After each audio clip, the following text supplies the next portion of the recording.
My name is Sarah. I recently turned 30, and I've been married to Joey for a year and a half. When Joey, the man I've always wanted to marry, proposed, I was overjoyed. We both looked forward to building a lifetime of memories and supporting each other. In hindsight, those were truly happy times. The first signs of trouble in my marriage came about 3 months after we tied the knot. Out of the blue, I got a call from my mother-in-law, Grace, asking us to visit Joey's family home. Since Joey had wanted me to be a stay-at-home wife, I was mainly focused on household chores. Grace knew this, so when she called, I promptly said, "Sure, I'll be right over," and headed to Joey's family home. Upon arriving, Grace was waiting at the front door. "Hi, Grace," I greeted her, but unlike other times, she ignored me. Instead, she said, "Come in quickly. There are various things I need you to do today," and ushered me into the living room. Grace? What do you need me to do?" Grace sat down and instructed, "The kitchen sink is full of breakfast and lunch dishes. Please wash them for me," pointing toward the kitchen with her chin. I was shocked and didn't know what to say. I had never been treated this way before. Grace, seeing my confusion, snapped. "What are you standing around for? Didn't you hear me? I said wash the dishes." Intimidated by Grace's unusual demeanor, I hastily replied, Okay," and made my way to the kitchen. I stood in front of the sink, my heart pounding so hard, it felt like it would jump out of my chest. I had never seen this side of Grace before. Whenever Joey and I had visited in the past, she was much kinder and cheerful. So why now? The word harassment suddenly flashed across my mind. Could it be happening to me? Something I'd only ever seen in soap operas was happening to me in real life? The realization made my blood run cold. I couldn't afford to make Grace any angrier. With that thought, I quickly washed and put away the dishes. "Grace, I'm done with the dishes." With that, Grace replies, "All right, laundry's next. Then cleaning. Make sure you get all the way up to the stairs." She then lays back on the living room sofa and falls asleep. I'm left standing, puzzled. I don't know where the cleaning supplies are, or the specifics of how this household does laundry. I hesitantly ask, Grace? She snaps, "Oh, for heaven's sake! I just told you what to do! You're my son's wife. Can't you handle this? My own daughter, who's younger than you, can do all this perfectly." She then falls back asleep. I'm stunned and stand frozen. Why am I being compared to my sister-in-law, Lily? Annoyed, I decide to just go ahead and do the cleaning and laundry. Apparently, my way wasn't to her liking. I had to redo the laundry and cleaning. Throughout, Grace would say things like, "If it were Lily, she would have gotten it right. Why can't you? You're unfit to be Joey's wife if you can't even manage household chores. How embarrassing." She keeps complaining. At that moment, it hits me why Grace has suddenly become so harsh. She's comparing me to her perfect daughter, Lily, and can't stand it. Lily is Joey's sister and my sister-in-law. She got married before us and lives with her in-laws, so we hardly ever see her. My impression of her from our wedding was that she's outgoing and easy to talk to. I can't say for sure since we haven't had a deep conversation about it, but both Grace and William, my father-in-law, seem pretty lenient with Lily. Even at our wedding, my father-in-law William said, "Look how cute Lily is in her party dress. She's stealing the spotlight from the bride." Grace agreed, and Lily said, "Hey, That's rude to Sarah." Joey and I laughed it off, but it did hurt a bit. And so, ever since Grace and William started comparing me to Lily, my impression of her has been getting worse and worse. 3 months into our marriage, I consulted Joey about the first instance of Grace's harassment.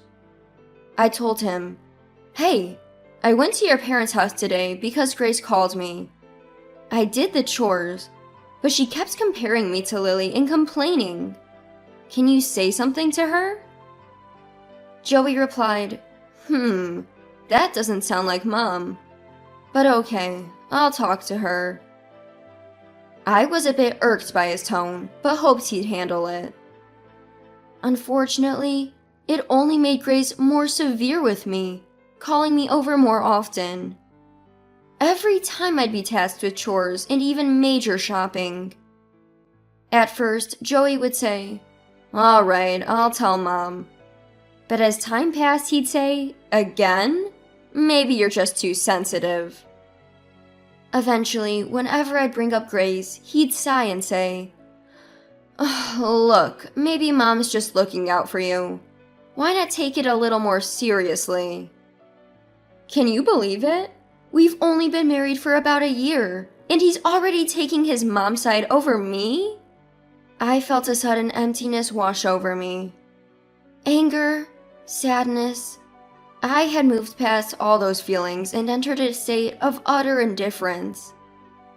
Ever since then, when I visited Joey's parents' house with him, Grace started ordering me around like it was a given.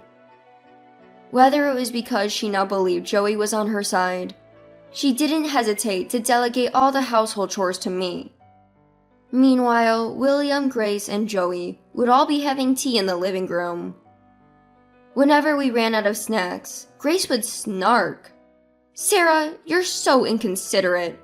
If you see it running low, bring some more." Even Joey chimed in, "Sarah, more tea please, and make it stronger this time." He had started treating me just like Grace did. William wasn't any better, treating me like a servant. "Sarah, we're out of cigarettes. Go get some," he'd command. I wanted to scream, "Buy your own darn cigarettes. Joey, Grace, make your own tea and snacks." But what could I do? I was alone, and changing my situation seemed impossible. Fast forward a year and a half into our marriage. I was once again at Joey's family home. These days, Grace would call me over on Joey's days off, and both of us were obligated to go. At this point, I was pregnant and had just entered my 3rd trimester. I felt less than stellar, and honestly, I didn't want to be at Joey's family home at all. After learning about the pregnancy, Grace seemed more enthusiastic, declaring, "I have so many things to teach you as a mother-to-be." But in reality, she just had me doing housework for them, with neither Joey nor William lifting a finger to help. Doing as Grace ordered, I felt periodic stomach cramps and discomfort, even cold sweat. Standing was becoming a struggle. Despite this, Grace said, "Lily did housework even when she was pregnant, you know? You're slacking off a bit, don't you think?" Sure, my morning sickness might not have been severe, only some nausea and fatigue. But now, in my 3rd trimester, I felt weighed down, struggling just to stand. Hours later, while I was preparing dinner in the kitchen, a sharp pain suddenly hit my stomach, and I crouched down. At that moment, the front door opened. "We're home!" echoed a loud voice. From the living room, I heard Joey and William asking, "Ah, you're back. Where's Mom?" It was clear that Lily had returned. Footsteps started to approach. "Mom, what's for dinner today?" Lily walked into the kitchen and was startled to see me hunched over in pain. "What's going on, Sarah? Are you okay?" She hurried over to me. "Sorry, my stomach's hurting a bit." Hearing this, Lily looked at my belly and asked awkwardly, "Sarah, could you be pregnant?" "Didn't Joey tell you? I'm already 8 months along." I thought Joey had informed Lily since he told me he would when I entered my stable trimester. Suddenly, Lily started trembling. Her face turned bright red and she stormed out of the kitchen. "Mom, where are you?" Lily called out for Grace with a loud voice. Grace, likely having been napping upstairs, came down nonchalantly. "Oh, Lily, welcome back. I've missed you." As Grace tried to hug her, Lily pushed her away. "What? Lily?" Confused, Grace got a cold response. "Why is Sarah cooking alone, Mom? Especially when she's so visibly pregnant." Grace suddenly realized Lily wasn't on her side. Her face turned pale. "Well, Sarah insisted on doing it." "No way! Do you know how hard it is to be on your feet all day during the late stages of pregnancy? You've been pregnant. You should know!" Lily yelled furiously. Grace was deeply shocked that her beloved daughter wasn't siding with her and slumped to the floor. Ignoring Grace, Lily headed to the living room. Picking up a newspaper, she hit Joey on the head and yelled, "Who got Sarah pregnant while you sit here playing on your phone? Aren't you ashamed?" What?" Joey was too stunned to grasp the situation. "Seriously?